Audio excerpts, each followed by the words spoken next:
नमो भगवते वासुदेवाय। श्रीमद्भागवत महापुराण पंचम स्कंद अध्याय 2 आग्नेध्र चरित्र। श्री सुखदेव जी कहते हैं, पिता प्रियव्रत के इस प्रकार तपस्या में संलग्न हो जाने पर राजा आग्नेध्र उनकी आज्ञा का अनुसरण करते हुए जम्बूद्वीप की प्रजा का धर्मानुसार पुत्रवत पालन करने लगे। एक बार वे पितृलोक की कामना से सत्पुत्र प्राप्ति के लिए पूजा की सब सामग्री जुटाकर सुर सुंदरियों के क्रीड़ा स्थल मंदराचल की एक घाटी में गए और तपस्या में तत्पर होकर एकाग्र चित्त से प्रजापतियों के पति श्री ब्रह्मा जी की आराधना करने लगे। आदिदेव भगवान श्री ब्रह्मा जी ने उनकी अभिलाषा जान ली, अतः अपनी सभा की गायिका पूर्व चित्ती नाम की अप्सरा को उनके पास भेज दिया।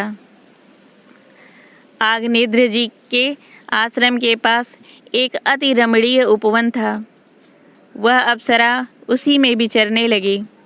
उस उपवन में तरह तरह के सघन तरुवरों की शाखाओं पर स्वर्णलताएं फैली हुई थीं।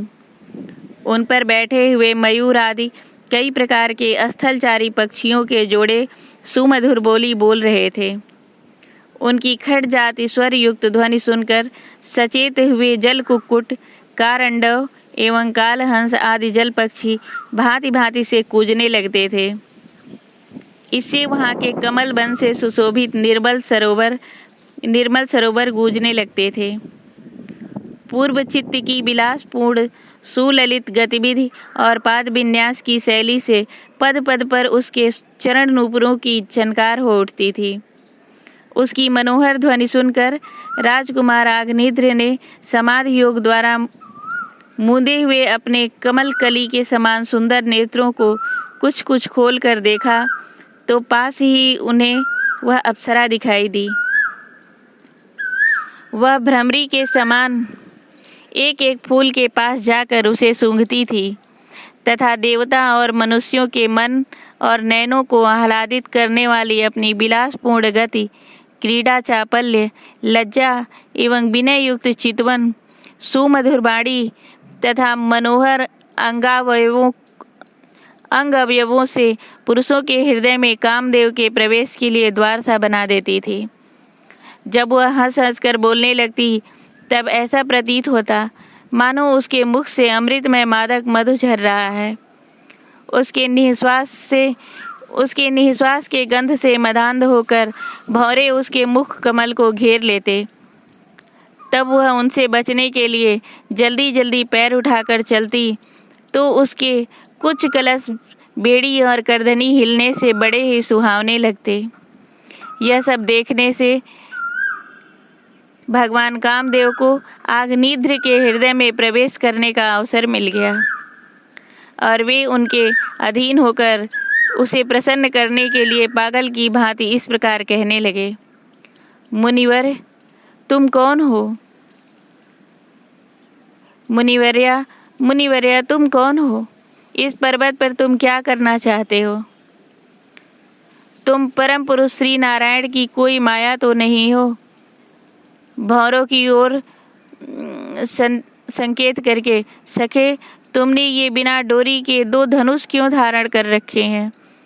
क्या इनसे तुम्हारा कोई अपना प्रयोजन है अथवा इस संसार अरण्य में मुझ जैसे मतवाले मृगों का शिकार करना चाहते हो?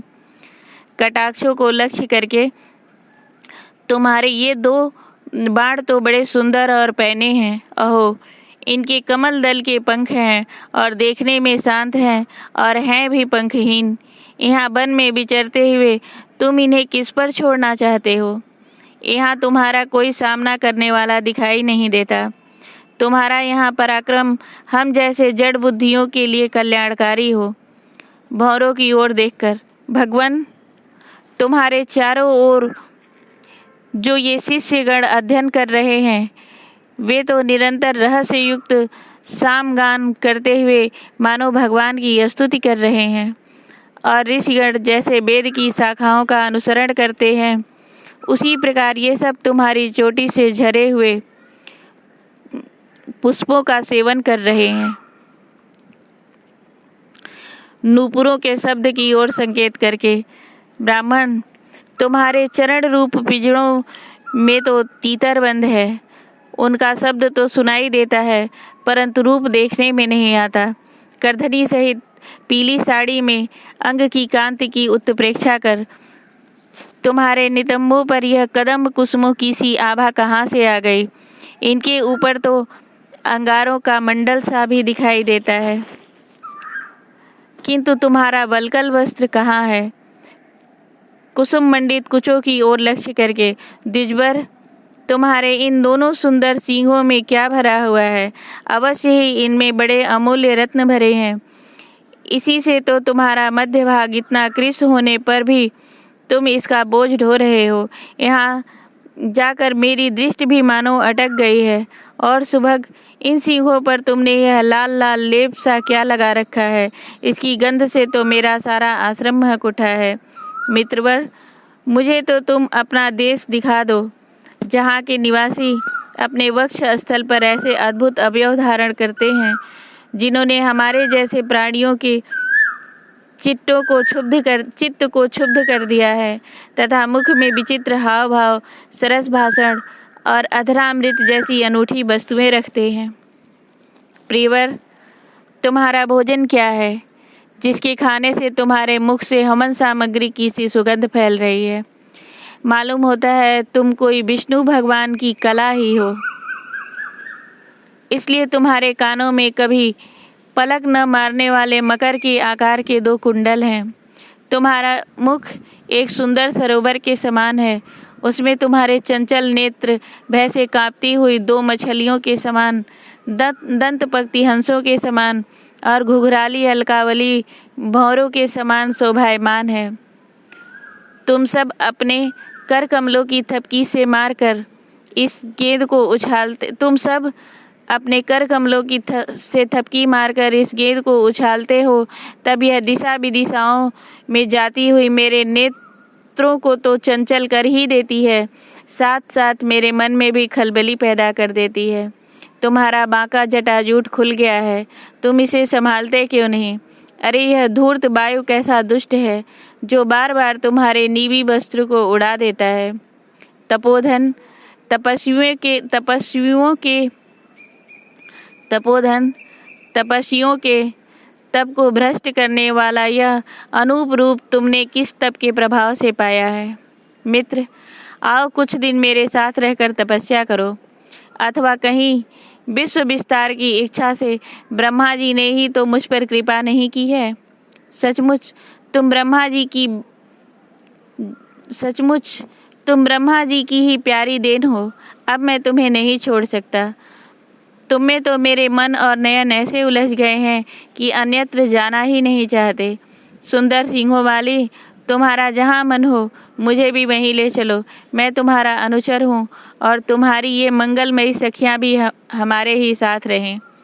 श्री सुखदेव जी कहते हैं, राजन, आग्निध्र देवताओं के समान बुद्धिमान और स्त्रियों को प्रसन्न करने में बड़े कुशल थे। उन्होंने इस प्रकार की रति चातुर्यमयी मीठी मीठी बातों से उस अप्सरा को प्रसन्न कर लिया। वीर समान में अग्रगण्य आग्निध्र की बुद्धि शील रूप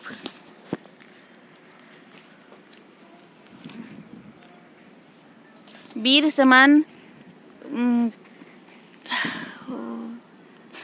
समान में अग्रगण्य आग्निध्र की बुद्धि शील रूप अवस्था, लक्ष्मी और उदारता से आकर्षित होकर वह उन जम्बू द्वीपाधिपति के साथ कई हजार वर्षों तक पृथ्वी और स्वर्ग के भोग भोगती रही।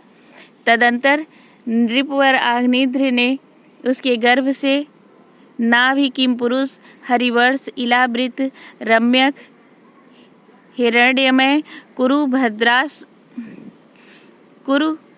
भद्राश्व और केतुमाल नाम के 9 पुत्र उत्पन्न किए। इस प्रकार 9 वर्ष में प्रतिवर्ष एक के क्रम से 9 पुत्र उत्पन्न कर पूर्व उन्हें राजभवन में ही छोड़कर फिर ब्रह्मा जी की सेवा में उपस्थित हो गई। ये अग्निद्र के पुत्र माता के अनुग्रह से स्वभाव से ही सुडौल और सबल शरीर वाले थे। अग्निद्र ने जम्बू द्वीप के विभाग करके उन्हीं के समान नाम वाले 9 वर्ष भूखंड बनाए और उन्हें एक एक पुत्र को सौंप दिया। तब वे सब अपने अपने वर्ष का राज्य भोगने लगे। महाराजा अग्निद्र दिन दिन भोगों को भोगते रहने पर भी उनसे अतृप्त ही रहे। वे उस अप्सरा को ही परम पुरुषार्थ समझते थे, इसलिए उन्होंने वैदिक कर्मों के द्वारा उसी लोक को प्राप्त किया जहाँ पितृगण अपने सुकृतों के अनुसार तरह तरह के भोगों में मस्त रहते हैं।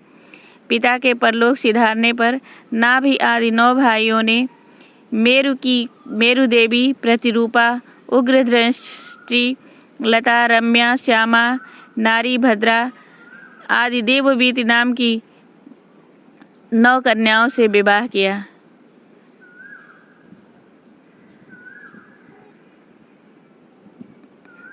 प्रेम से बोलो श्री भागवत भगवान की जय।